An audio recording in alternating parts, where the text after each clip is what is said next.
Hi, I'm Mark Hood. From my office at the North Shore News, I write a monthly golf column telling over 150,000 readers about all the great local golf facilities available to them.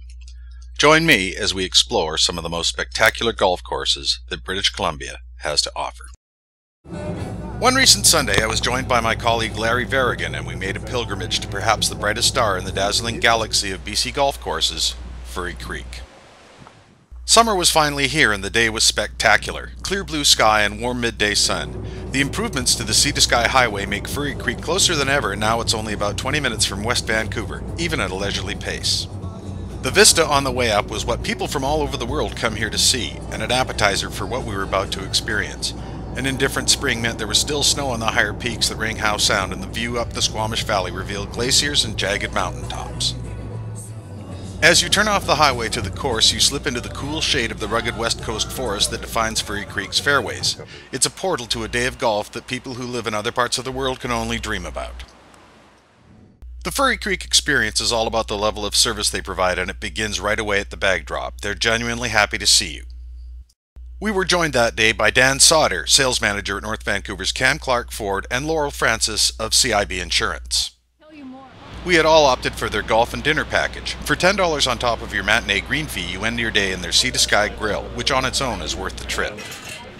To get to the first tee, you ride by power cart through dense forest and over a bridge with no sense of what lies ahead. Then, just beyond the snack shack, you emerge into sunlight, and the majesty of the setting is revealed in an instant. For all its beauty, Furry Creek is a very challenging course. Carved out of the side of a mountain, there are steep elevation changes, creeks, ravines, water and wind to contend with, and it begins on the opening hole. Number 1 is a 352-yard par 4, and the tee box sits about 200 feet above the fairway. There's water to the left and forest to the right. From the tee box, the landing area seems a pretty small target. After that, you begin a journey that takes you up, down, and around the mountainside, and everywhere you go, the view is dazzling. Furry Creek presents you with a series of back-to-back holes that force you to use every shot in your arsenal. Number 6, a 441-yard par 5, is bisected by a steep ravine, and a long iron or fairway wood will leave you in position to cross and attack the pin. The 7th hole, a 238-yard par 3, takes you back across the ravine to an elevated green. This is target golf at its best. There's the canyon in front of you, to the left of the green is a wild grassy upslope, and to the right is all downslope. There is bunkers in front of the green, and you've really got to trust your shot. It's brilliant. One of the most memorable spots on this remarkable course is just above the 9th green. Here you can see up and down the Sound, and there's a peacefulness to the setting that's in stark contrast for what people around the world know it for, the fight scene between Adam Sandler and Bob Barker in the movie Happy Gilmore. The actual serenity you feel when you get there makes the scene even funnier.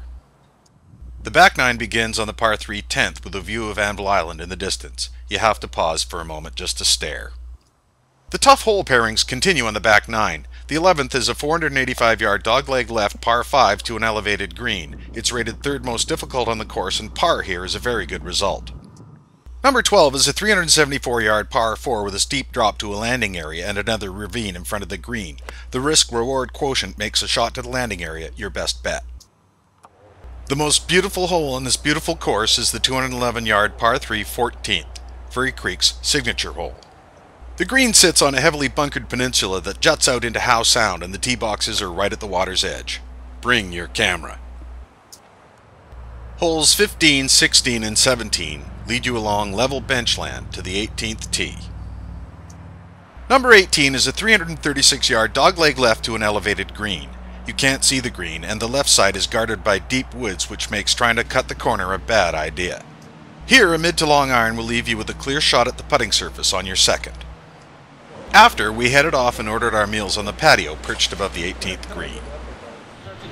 Dan chose the ribeye steak, Laurel the chicken clubhouse, Larry the beef short rib, and I chose the wild sockeye. Meals come with your choice of soup or salad, and their own Creek House salad was a great way to start. More than anything, Furry Creek is great value. You get what you pay for, and then some. Cost per person that day was $109 Canadian plus tax, but it included a power cart, a great meal, superb service, and the beauty of the location. Its real value lies in the intangibles, the view, the service, the sheer joy of playing at this special course. You can't actually put a price on beauty, but Furry Creek comes closer than any other place I know. We discussed the course on the patio after dinner. It's target golf at its very best. You have to be it's enjoyable. Let's just go with that. It's a really nice place to be, whether you're striking the ball well or not.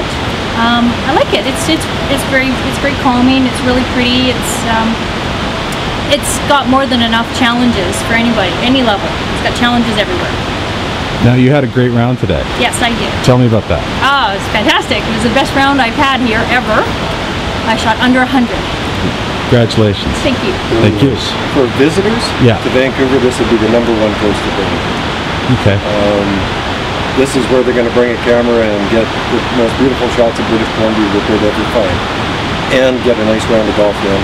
And the clubhouse is very comfortable, so it's a great place to bring tourists or somebody who hasn't been here into province before. People think that it's a long drive out here, but it really isn't.